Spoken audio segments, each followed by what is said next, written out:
पिछले एपिसोड में आपने देखा प्रतीक किस तरीके से राशि से बात कर रहा था। उस पर चिल्ला रहा था, उससे गुस्सा हो रहा था क्योंकि वो ऋषभ को अच्छे से ट्रीट नहीं करती थी। अब आगे बस, राशि ने चिल्लाते हुए कहा। उस पूरी बात के दौरान कब उसकी आंखों से आंसू आ गए पता ही नहीं चला। मुझे बताइए ना, वो कहाँ है प्लीज़। प्रतीक को अंदर से बुरा तो लग रहा था, बट उसने चेहरे पे नहीं आने दिया। आप बैंगलोर पहुँचिए, कोई खुद ब खुद आपको ऋषभ के पास पहुँचा देगा। पर हुआ क्या है? खुद जाइए और अपनी आंखों से देखिए। मैं कल सुबह की टिकट बुक करवा रहा हूँ। बाकी घर में क्या बहाना बनाना है, दैट इज़ ऑन यू। फिर राशि वहाँ से चली जाती है। ये सब क्या था प्रतीक? इतनी रूडली बात क्यों की आपने? Come Sam, sit. I just wanted to trigger your friend, only then she would have accepted her feeling. बाकी रिजल्ट क्या आया वो तो तुमने देखा ना। She really accepted. Evil businessman mind. बस इतना कह के वो भी वापस अपने डिपार्टमेंट में चली गई। राशि तब तक घर जा चुकी थी। उसे घर पे सबसे मिल के कल निकलने की तैयारी भी तो करनी थी। वो पहले अपने मायके गई और सबसे मिल के अपने ससुराल चली गई। अरे आज तुम इतनी जल्दी आ गई? जी मम्मी जी, वो मुझे कुछ दिनों के लिए ऑफिस ट्रिप पे बाहर जाना पड़ेगा, इसलिए जल्दी आई हूँ ताकि पैकिंग वगैरह कर सकूँ। अच्छा ठीक है। और ऋषभ से बात हुई क्या? वो फ़ोन नहीं कर रहा 2-3 दिनों से। उनके बॉडीगार्ड से हुई थी, अभी वो थोड़ा ज़्यादा बिजी है। ये लड़का ना है ही ऐसा।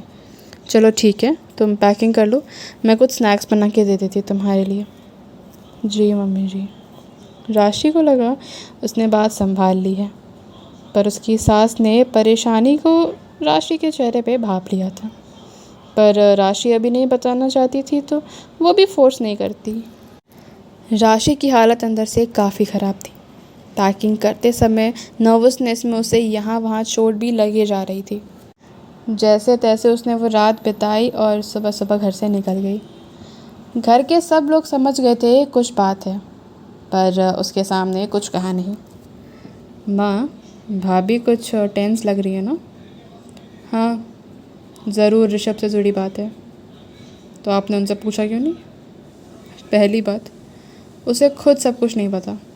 दूसरी बात, ऋषभ ठीक है, वरना हमें बॉडीगार्ड से आप प्रतीक फ़ोन करके बता देते। और तीसरी बात, यही मौका है राशि को सब कुछ समझने का, चीज़ों को हैंडल करने का। हम सब उसके साथ हैं, पर ऋषभ की वाइफ बनी है तो उसे भी उस तरह का इंसान बनना पड़ेगा। माँ, आपको नहीं लगता वो गलत घर में आ गई? हमने उनसे इतना बड़ा सीक्रेट छुपा के रखा है। बेटा, जो किस्मत में होगा वो तो होके ही रहेगा, फिर चाहे घर सही हो या गलत। जब तक वो सब फेस करने के लिए तैयार नहीं हो जाती तब तक हम उसे कुछ भी नहीं कह सकते। बट हाँ, अब मेरे बेटे बहू एक दूसरे के करीब ज़रूर आ जाएंगे। चलो हम अपने काम पे चलते हैं। फ़्लाइट में बैठने के बाद जब वो सीट बेल्ट लगाने जाती है तो उसे याद आया कैसे ऋषभ ने उसकी हेल्प की थी, और तब भी वो ऐसी डरी हुई थी। पर उस दिन और आज के दिन के डर में काफ़ी बड़ा अंतर था। राशि एयरपोर्ट से बाहर आती है तो उसे ऋषभ का एक बॉडीगार्ड वहाँ पे दिखता है। बिना बोले वो उसके पीछे पीछे चल देती है। करीब 2 घंटे का सफ़र था और ऐसा लग रहा था जैसे शहर पीछे छूटता जा रहा है। इस बीच राशि को बहुत डर था, क्योंकि इस तरह से वो इतनी दूर कभी अकेले नहीं आई थी। ऊपर से वो रास्ते भी काफ़ी सुनसान होते जा रहे थे।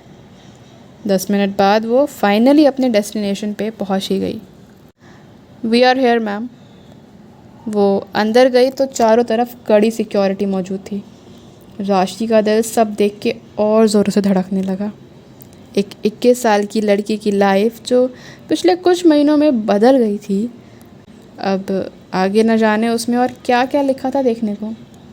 मैम, आप कुछ देर रेस्ट कर लीजिए, फिर सर के पास चलते हैं। नहीं, मुझे अभी जाना है। बॉडीगार्ड राशि को मना नहीं पाया तो वो सीधा ऋषभ के रूम में चले गए। अंदर जाके जो देखा, राशि उससे काफ़ी हिल गई थी। वहाँ ऋषभ बेड पे लेटा था और उसके पूरे बॉडी में जगह जगह चोटें लगी हुई थी। एक पूरी डॉक्टर की टीम वहाँ मौजूद थी। काफ़ी सारे ट्यूब्स ऋषभ की बॉडी में लगे हुए थे। उसका चेहरा बेजान सा लग रहा था। राशि को लगा उसकी हिम्मत नहीं है अब आगे कदम भी बढ़ाने की।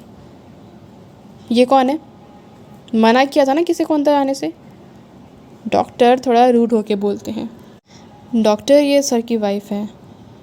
इतनी छोटी वाइफ? डॉक्टर मन में ही सोचती हैं। तब उनकी टोन थोड़ी सी पोलाइट होती है। आपके पति पिछले 3 दिनों से कोमा में। इनके शरीर में 6 गोलियां लगी हैं। जो निशान आपको ये दिख रहे हैं, बट चिंता करने वाली कोई बात नहीं है। He is fine for now. बाकी देखते हैं ये कब तक होश में आएंगे। अपने माँ पापा की शेल्टर्ड प्रिंसेस राशि ने दुनिया के तौर तरीके और क्रूरता को अभी समझा ही कहाँ था, और ना ही ये कि किस सिचुएशन में कैसे रिएक्ट करना चाहिए। सेम अभी उसके साथ यही हो रहा था। उसे समझ नहीं आ रहा था गोली लगी कैसे, ऐसा क्या हुआ होगा, और इतनी बड़ी बात घर वालों को क्यों नहीं बताई गई। डॉक्टर फिर आगे बोलती हैं, आई नो ये सब आपके लिए नया है, आपके चेहरे से पता चल रहा है, पर टेंशन की कोई बात नहीं है। आप जाके रेस्ट करिए, या इनकी देखभाल के लिए हम लोग हैं। और राशि सच में खुद को थोड़ा समय देने के लिए एक नज़र ऋषभ को देख के वहाँ से चली जाती है। रूम में आके सबसे पहले सारी बातें सोचती है। फिर उसे याद आता है कैसे सब होने से एक दिन पहले साहिल ने उसे धमकी दी थी।